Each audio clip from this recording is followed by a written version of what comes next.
What's going on, guys, and welcome back to Now Let's So Football go. Talk. This will be our last episode ever. We will no longer continue this podcast. Whoa! There's just so much conflict between us three here. It's all you, AJ. It's not all me. It's not. It really isn't. You don't see what he does down there. He's manipulating you to make you think that I'm a certain way. I can't do this anymore, you guys. I can't do this. Oh my gosh. I'm not doing this right now. Okay. All I know is I just. What do you mean you're not doing this right now? You're the one that started off the episode with this. You should have been like, you know what? He's right. We're done. You're good. You know, look at him. You see what he's doing? Dude, what am I doing? I'm just drawing. Oh my gosh. Whatever. Welcome back to Now So Football Talk. We're in the championship round. I know we are not quitting. We're not done. You guys are stuck here with us. We got an amazing matchup on both sides of the conferences. It's going to be great. We got the Bengals and Chiefs, and we have the Niners and Rams. It's going to be good. It's going to be real good. Of course, me as a Niners fan, I could be real biased. I'm super nervous, but more excited than anything just because this is the third time the Niners are playing up against the Rams. The third time. And we swept them in the regular season. Now, in the postseason could be a totally different story. But let's do a little story time, yes? Story time? Story time? All right, everyone grab your tea. All right, story time here.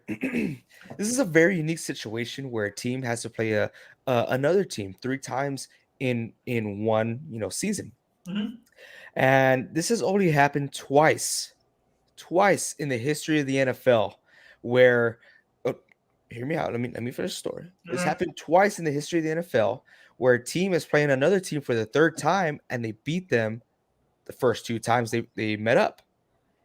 And those teams were the Steelers, I believe, going against the Ravens, and another time when the Tennessee Titans were playing against the Jacksonville Jaguars. Now, they both swept their divisional opponent in the regular season, and when postseason came along, both teams beat them again. So, can we see history repeat itself this Sunday and have the Niners win, beating the Rams for the third time in one season? I can't say third time in 1 year because 2 years, right? But extremely difficult. But what do y'all think? It's a difficult task. When someone beats you 2 times, you got a good feel of how they did it, what you did wrong, exactly how you can improve from those games. So it's very hard to get beat by the same team 3 times in a row. But fortunately for the Rams, everything's clicking for them at the right time. These last 2 games they've been playing great, especially their offense. So I would expect, hopefully, for that to continue into this game, but we'll see. Yeah, I agree. I'm a little bit biased. I don't like the Niners as much as I don't like the Rams. So I think the Rams right now have the upper hand. They are going to be at home. They've played the Niners twice this year. They've lost both times. So they should have a good feeling on what they need to do to fix those problems. Also, they are healthy, and Matthew Stafford is playing very well. The offense is clicking for them, even after the injuries that they had this season. And the defense is doing really well. Last week, I said the defense was going to win them that game against Brady. And the first half it did. Second half, they failed a little bit, but they ended up getting it anyways. So I think the Rams have an upper hand here, even though they've lost, 6 straight? 6 straight, yep. Yeah. They have lost 6 straight against the Niners. They even went so far into telling 49ers fans that they cannot purchase tickets. Like, how desperate are you as a team, as an organization? Yes, I am a little salty. I'm going to get a little toxic too. but just because we own y'all stadium, that's the 49ers South Stadium, doesn't mean that you guys are not allowed to sell us tickets just because you're afraid of us taking over, the faithful taking over. And yes, I will say us, because I mean, I'm part of the 49er community. I read up on this. I look at tweets. I listen to podcasts, and it's not by coincidence. And they're trying to take over these stadiums, and they're doing so for a reason, to a point where people are downloading foghorns on their phone. So every time they score a touchdown, they're playing a foghorn like the Niners do in their stadium, in Levi Stadium. So I mean, that's just the way it is. I mean, don't punish a fan base because they're committed to their team. It's just gotten so bad. I know Matt Stafford's wife, she came out and said, "Hey, uh, I'll buy y'all's tickets. Uh, do not sell them to 49ers fans."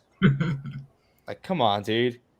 Freaking, come on. Desperate, huh? For your husband. They're a great family, by the way. Oh, great family. But come on, man. Don't do that. I think that's just messed up. I don't like that whatsoever. Getting back to the actual game, AJ, I have a question for you. All right. So, in the last game against the Packers, Debo, Kittle, and Jesus Christ, man, this guy comes out. He strikes again. Israel strike. Welcome back, Israel, part of the Jeez. Facebook faithfuls. Appreciate you being here. It says Green Bay who, and he's doing a yawning face. Oh man. I would feel bad, but then I just remembered we don't have as bad as record as the Cowboys, and we didn't lose in the wild card round, so just gonna brush that off because I don't care. But AJ, my question for you: Debo, Kittle, and I think your left tackle's name's Williams, right? Best left tackle in the league, Trent Williams. That guy. But all three of them got hurt in that game, but they continue playing. How are they looking into this game? I expect all three of them to play, but where are they at as far as fake percentage? That's a good question, Reed, and that's our main concern for the Niners as of yesterday. But yeah, Kittle, he's going to play through whatever life brings at him. He's just that type of player. He will play until he has no more limbs. Debo, he used to get injured a lot these past 3 years. This year he got injured a couple of times, but he has a lot going on for him, to the point where I know it's not going to happen. But man, he should be in MVP talks because that guy is doing everything for the Niners. He is that fire. And Trent Williams, that's the one that scares me. That could be a huge step back for the Niners if he does not play. Now, the last game of the regular season, they did play against the Rams, and Trent Williams did not play due to the same injury, an ankle sprain. And our backup, he did a phenomenal job in taking care and protecting the pocket. As of today, there's live press conferences today from all four teams. Shanahan came up and he discussed the injuries. Kittle, good to go. Debo, not going to miss it for the world. Trent Williams, silverback Trent Williams, says, no, sir, I'm playing. They're all, as of today, all confirmed that they will be playing this Sunday. Yeah, I had no doubt that they wouldn't play. But you got a question as far as like how good are they going to be able to play with those injuries? Last week, Fred Warner played with a high ankle sprain. I don't know if you knew that or not. So he had the opportunity to sit out or play. And with this team, I mean, Fred Warner is the leader of the defense, obviously. They're just so fired up, and they're playing with all heart right now. Fred Warner had his best game against Green Bay last week out of the whole season. Finishing off with a 94.5 grade as a linebacker. That's insane, especially against Green Bay. But concern, yes, it's there. Mainly about Debo. Just because I know how big of an impact he is in the game, and I know how much the Niners utilize him to or try to get him the ball. So he is going to be carrying the ball, catching the ball. He's going to do it all. He'll throw a touchdown if he has to. But yes, huge concern on Debo. Hopefully he doesn't outdo himself this week during practice. They do have an extra day since they played on Saturday. Concern is there, but I have faith as part of the fan base, like faithful. I got faith that they would pull through this game. So it's taking Cincinnati to win it all. I have Cincinnati winning, beating the Chiefs. But if the Niners win, I don't think so. I think that front offensive line is too weak to take on the Niners front seven. What do y'all think? You want to answer his, or you want to respond to my answer? As far as Cincinnati, I would love for Cincinnati to win it all. Great young team, and it would set them up for future wins in the future. Yeah, I agree. I would love to see Cincinnati win it right now. I just think they're a little too young. The stage might be a little bit too big for them, even though Joe Burrow has showed that no stage is big enough for him yet. But he's just one part of the team. The offense is good, but when the offense is not kicking, you can't really rely on the defense to hold out some of the top teams forever. So, just dependent on how that offense is doing when they get there this week to play at the AFC Championship. Yeah, and it's unfortunate because I mean we all like the underdogs, and Cincinnati is a huge underdog here. But if they, let's say they beat the Chiefs, right? Their offensive line cannot hold. And look at the performance that the Niners defensive front is doing, and then look at the Rams defensive front. They're dominant forces in these games, and I don't know if Joe Burrow has enough finesse to get them out of that. But of course, we will always root for them. Go ahead, Reed. I think he's shown that he can. I mean, he's getting beaten up all season long. They know their offensive line is going to hold up. They know that, and yet they still manage to win games. So Right. yeah, for sure, it's going to hurt them. It's not going to be a plus for them. Not going to be a positive. But as far as like counting them out just because their offensive line, I don't think that's fair. I'm not counting them out. See, the Bengals they played up against the Niners this season, and Joe Burrow, that guy's a freak, man. He is good. As he's getting hit, he could throw the ball like a dime, and but it catches up to him. There's a lot of times where he couldn't get the ball out in time, and it was a close game. But I'm just afraid that's going to be the reason. I know that will be the reason if they do lose. That's the only thing I'm afraid of because the Rams have a dominant offensive front as well, and they're no joke. And I know they haven't been playing jokes, but this is the big game, and everyone's going to go all out there. Yeah, I agree with AJ. I think if they do lose, their offensive line will be their downfall. I believe when they played the Titans, he got sacked 7 or 8 times. Can't remember exactly, but that's a lot of times. And the only reason the Titans did not beat them in the end was because of the Titans quarterback. 4 interceptions by Tannehill. That's unacceptable.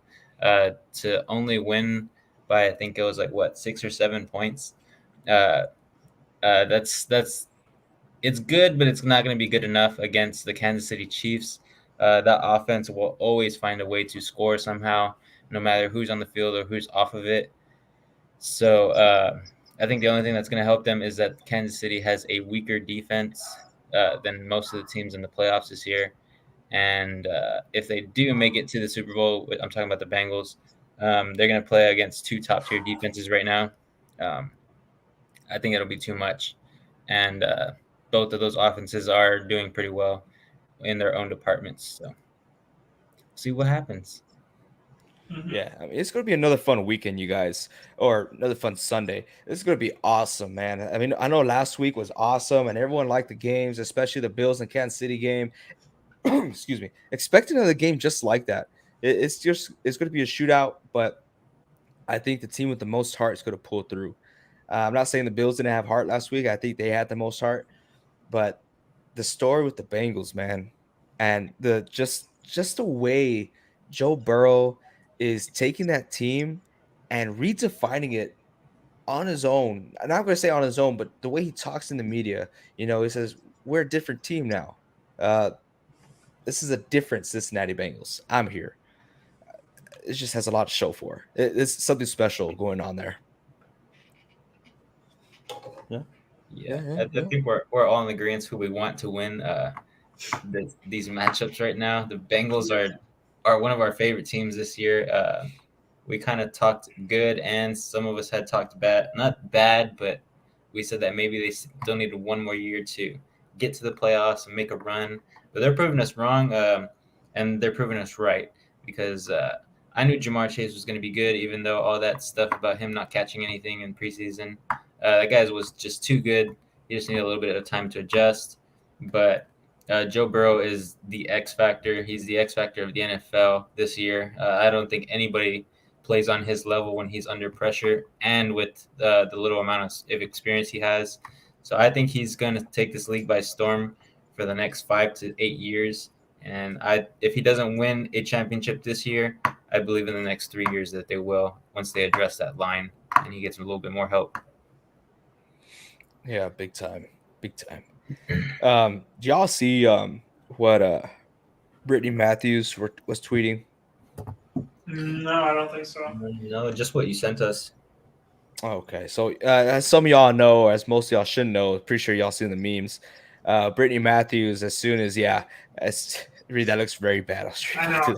As soon as the Chiefs won, she started spraying a lot of people with champagne. It was ugly. It was bad. We had a lot of angry fans, not just Bengals fans, but a lot of angry Kansas City fans. Here, I got a picture right here. Oh, look, there she is. Oh my god. Oh no. But yeah, she did that during the game, and that was not okay. And then she put on Twitter, I don't know why I can't just do what I want and people won't judge me for it or take offense to it. Uh, are you listening to yourself right now? Like, you can't do that, ma'am. No, no way. It's annoying. I think a lot of people are rooting for the Bengals because the Mahomes party, as far as his brother Jackson and Brittany. I don't know. Yeah, I I just mean, want to bring it up. That was just funny. I think all of us know how good Patrick Mahomes can be. He hasn't really shown that type of skill this year. He has been decently good, but what overshadows all of that success that he has by himself is his family. You always hear something. His brother did this. His girlfriend did this. Oh, did you hear about how he blew up because of this and this? Or oh, Mahomes isn't doing that well because he's got all these family factors, and they have all these pictures and videos of where he looks like he's just fed up with everything.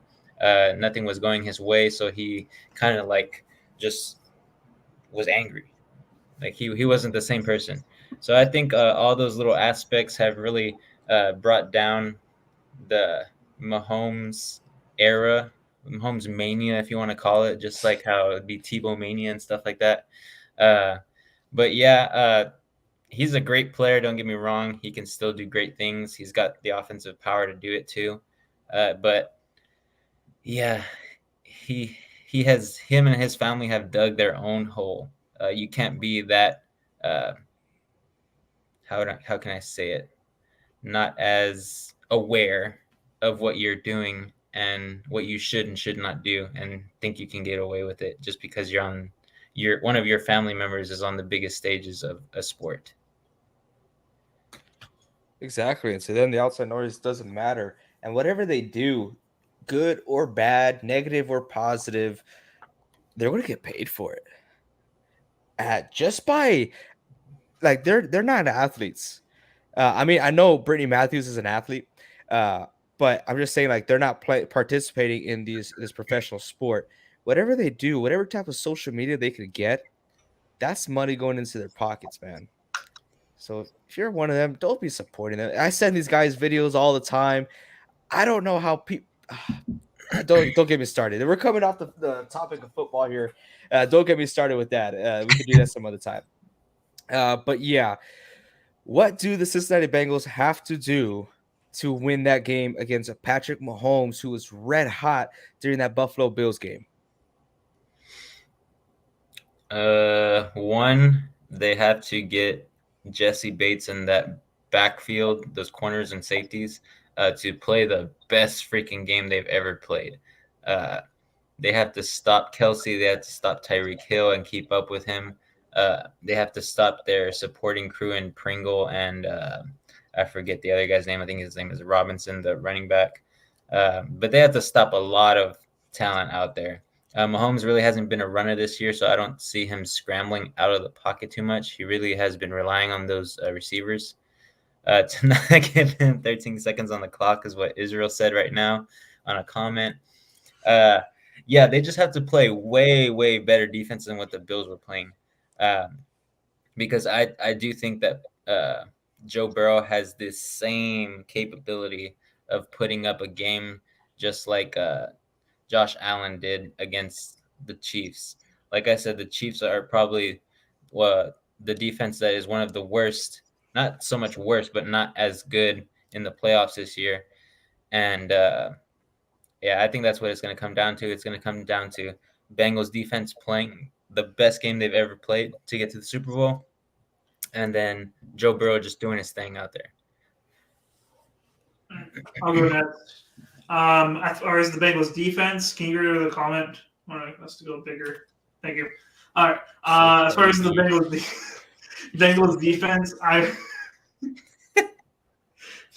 defense, I don't think they had to do too much. They just had to get a few stops on third down, or in both on one side, on their side of the field, and also stop turning a few of those touchdowns into field goals. If they do that, they'll put their offense in a better position.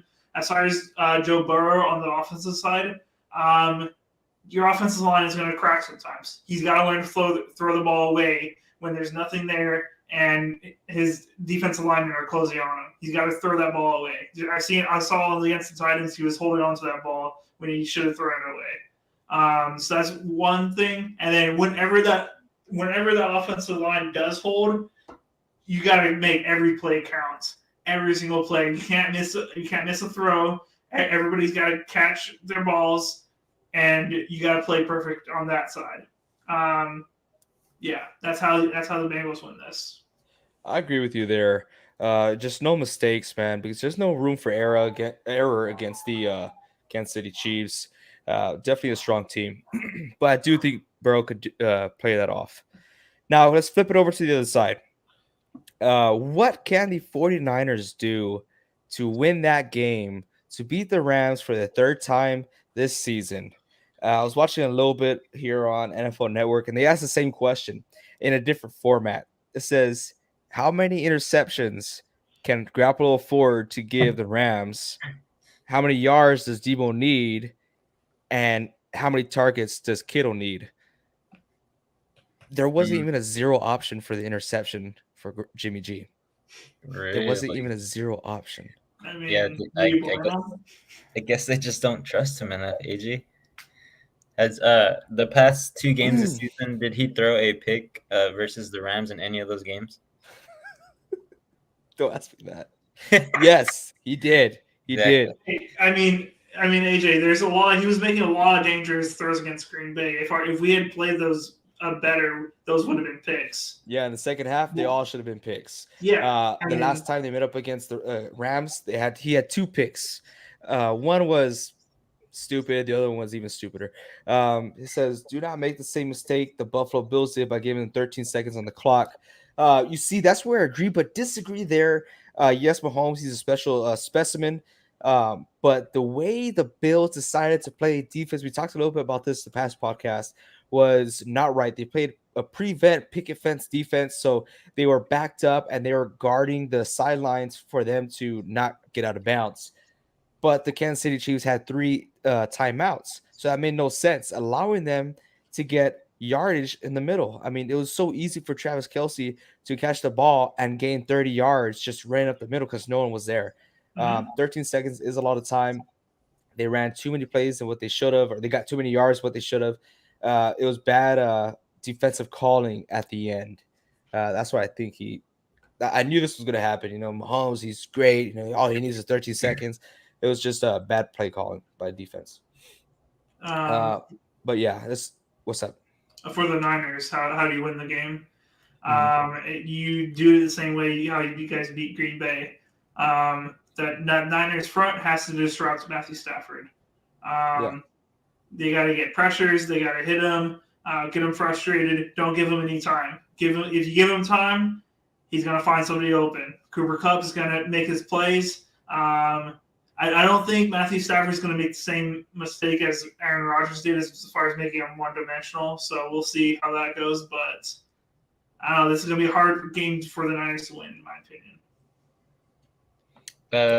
What I think the Niners have to do is, of course, they have to play like they played against the Packers. But one thing that's really notable for me on the offensive side for the Rams is that I think Whitworth is still going to be injured with that knee injury.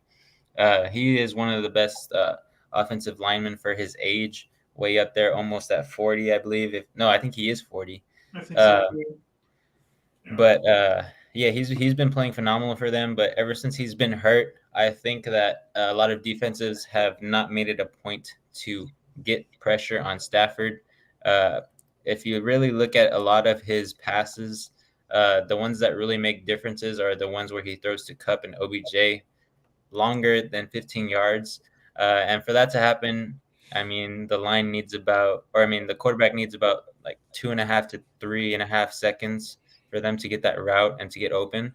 So I think the Niners just have to get Bosa and company in behind the line. They have to make Stafford uncomfortable. They have to make him scramble, which he's not very, not going to say he's bad at it, but he's not the best at it.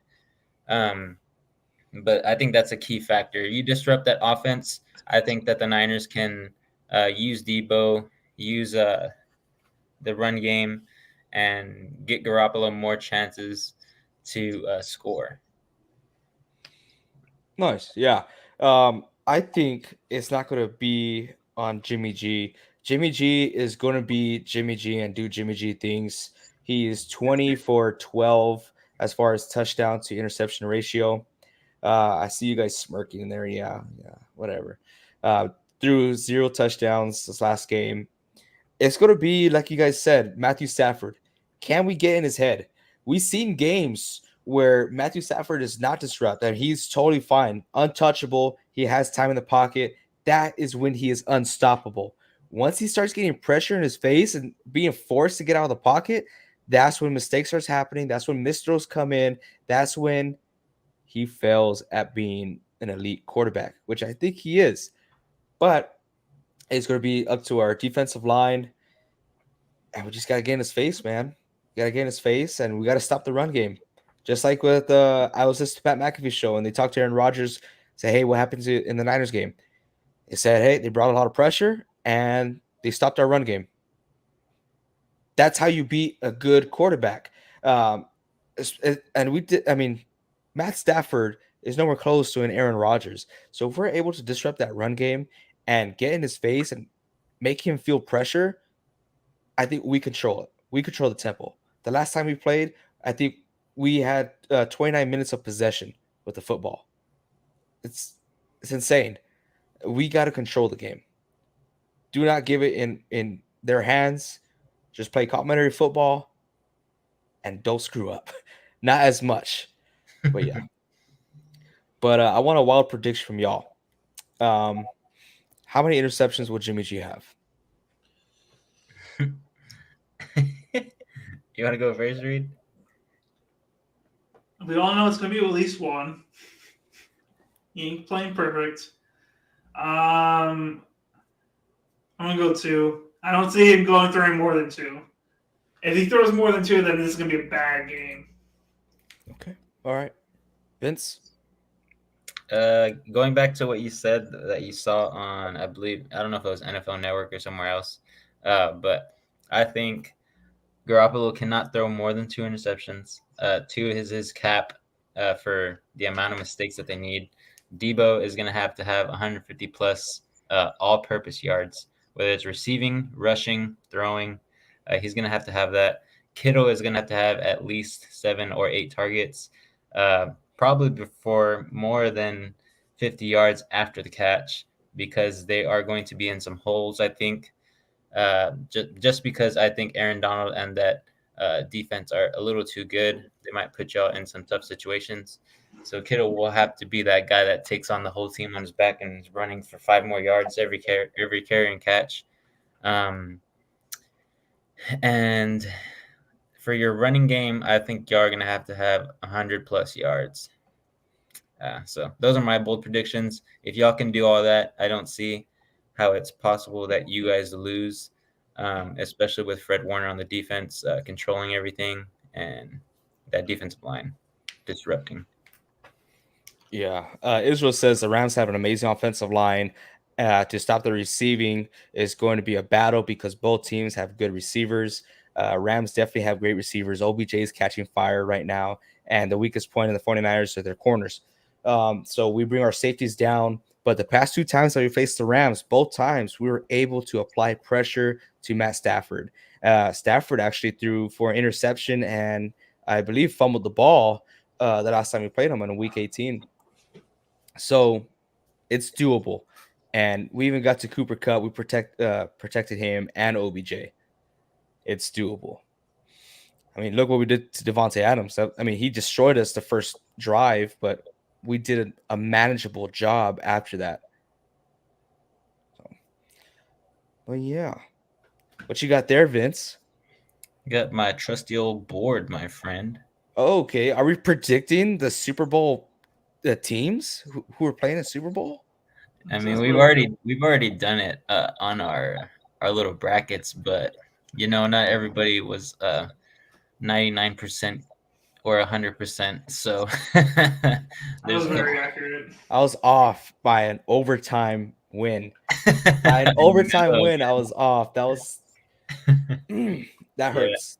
I just misplayed 2 games. AJ misplayed 1 game because of. Actually, I misplayed 3 games, I believe, because of that Bills game as well. But yeah, it is what it is. I've enjoyed the games though from this divisional round, so I'm ready to predict what the Super Bowl is going to be off of these 4 teams that are here. It's good football. I know Reed likes to go first. Mm-hmm. Should I go first? Of Do course, you want to? All right, yeah, I'll go first. Okay. All All right. right, so we got 3 games left in the year. I know it's sad, guys. Only 3 games left, and then we have to go through a football drought and talk about free agency and draft stuff for forever. But let's enjoy football while we have it. For the Super Bowl, I have the Bengals and the Green Bay Packers. Just kidding. I got the Bengals and the Niners. Oh, he's a believer. I didn't want to draw the Rams logo. Is that the truth or It's kind of the truth. That's how I pick most of my games. Little insider. But yeah, I think the Niners can win this game. They beat the Rams 6 times in a row. There's no reason to say why they can't beat them again. Will it be a hard fought game? Probably, but the Niners can definitely win this. Okay. I'll go next because usually Vince has the best artistic skills when it comes to it. And I would also say, guys, let's remember that the Niners were down 17-0 against the Rams the last time they played. Okay. Let's just remember that. I also have the Niners and the Cincinnati Bengals coming out here. I believe in the underdogs. I've been believing in them this whole time. I think they could pull it off, man. Who cares? Who cares what people say? Oh, it's tough to beat a team 3 times in the same season. Okay, and I mean it's tough to be in the NFC Championship or the AFC Championship. I think we could do it. And I just want to take a quick pause here in this moment, and let's flashback to when we were doing the playoff brackets. Okay, I wish I had video recording of that, but y'all laughed at my face. Y'all laughed at me when I had the Niners going this far. So, I will say I've been picking against them. Now I picked them. What's going to happen? Oh, you just said you picked them because they have an easier logo to draw. Yeah, but we'll see what happens now. Well, I hope you enjoy watching the game wherever you're watching it. I mean, hey, you just got the Reed curse. You just got the Reed curse. A Reed curse. All right, Vince, show us what you got. He knows it's true. Okay. I wish I could draw it better, but I do not have an orange color still. But I will next season. Gosh. Don't you worry. Spent all season without an orange. I'm gonna get a salary bump, unlike the Packers, and I'm gonna buy me an orange color. But anyways, I wish this could be the matchup. but it's the wrong NFC West team. Of course, I got the Bengals. It would be really cool to see them rock out those whiteout jerseys. Yeah. That would be pretty cool in the AFC champion or the Super Bowl actually. But I don't know if that's a possibility. But I mean, you guys know me and AJ are always at odds here, and we're gonna be at odds again. In my bracket, I picked the Rams to win the whole dang thing, even though they're in my division. I got the LA Rams going against the Bengals, and I guess you can find out our predictions later. Yes, sir. What is I your have a question? question.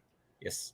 You took so long drawing that. How long? Why did it take you so long? It did take Dude, you a long I am time, a dude. perfectionist. I like to shade in correctly. Guys, he took forever to draw this. Yeah, the whole first half of the podcast, that's what he was I doing. know. Hey, Well, but can Reed, you bring that I up one mean, more time, Reed? I mean, Vincent. yes, I sir. can Reed, bring mine out how too. how hard is it to draw that logo for the Rams? Not very hard, but I like my little curve to be just right. It doesn't look disproportionate. You know what I mean? I mean that's how I drew this. This looks pretty proportionate to me too. So when you guys can draw on that level, you can. Do I need to go back to my schedule when I had, preseason? It was pretty damn good. Hey, go ahead, man. Hey, Maybe next time I'll do a PowerPoint presentation too. hey, AJ, I think he might need to spend a little bit more time on his predictions and not his logos if he wants to become a Monday night or Thursday night football prediction Oh, you champion. guys want to talk about predictions, huh? What about prediction? Did you guys keep track of your preseason predictions for every team that we did? Oh no, I didn't know we were Oh doing god, that. that was horrible. No, yeah. I mean, I told y'all like week 4 or 5. I was like, hey, are you guys gonna do your predictions? You guys are like, nah, I'm not gonna do it. I wanna read this out. Teddy Bletcher, 4K Ultra Ride 21-9. Hey man, appreciate you being here, dude. Welcome to Not So Pro Football Talk. He says, nada nada boo boo. Goodbye, West. Get out of my playoff group. Obviously, you missed this whole podcast because we're just gloating upon the Bengals. I mean, look at my board again. I have the Bengals going to the Super Bowl, man. Yeah. Come on, man. Super Bowl. I had the Bengals going to the Super Bowl. I mean, they're going to be awesome. It's going to be great. I do believe the Bengals could overcome the Kansas City Chiefs. They have a lot of heart. I love Joe Burrow. I love Jamar Chase. I love what they got going on there. Hey, good luck to you. Hey, appreciate that, Teddy Bletcher. Appreciate you being here. If you don't mind, go out there, hit that subscribe button. We got some major giveaways coming out. And for you guys who entered that playoff bracket, I want the Super Bowl to be over because I'm tired of seeing this nice autographed jersey in my room because I know it's not going to stay here. I'm so close to just hanging it up, but I know it does not belong to me. It belongs to one of y'all. And that's right. We do giveaways here. And after this, we're going to come up with something else. We're going to keep you guys rolling with this. Don't worry about it. Reed's giving me that look like, Dude, oh, you're making yeah. me broke, man. You only paid for one giveaway so far. I did the first one. So don't worry. Hey, we're just talking about this. You got that big old promotion, didn't you? No, Making that big bucks now. No, I don't make any bucks. You don't make any bucks? No. Okay. Well, guys, appreciate every single one of y'all being here. We did a second live show this week, so it was kind of good. It kind of get like that fantasy football, talk. Remember that, Vince? Yes, Remember the good old sir. days? The I miss moneymaker? I miss it. I miss it too. I miss fantasy football. And honestly, we could still go on because there's, DraftKings fantasy and there's all these, betting sites. But, we're trying to keep things traditional for the first season. We're trying things out. But if you guys want us to talk about anything, if you guys want us to talk about drama, if you guys want us to talk about what we think is going to happen in the offseason as far as, quarterbacks, head coaching, what coaches we think was going to get hired, let us know. We want to talk about this kind of stuff. Keep us involved. We're going to keep you guys involved. Find us on our social medias. We're on Twitter and Facebook. Find us on Spotify. But until then, you guys, appreciate y'all being here. Tackle that subscribe button. Tackle that like button. And we'll see you guys live on Monday, 6 o'clock sharp. See y'all.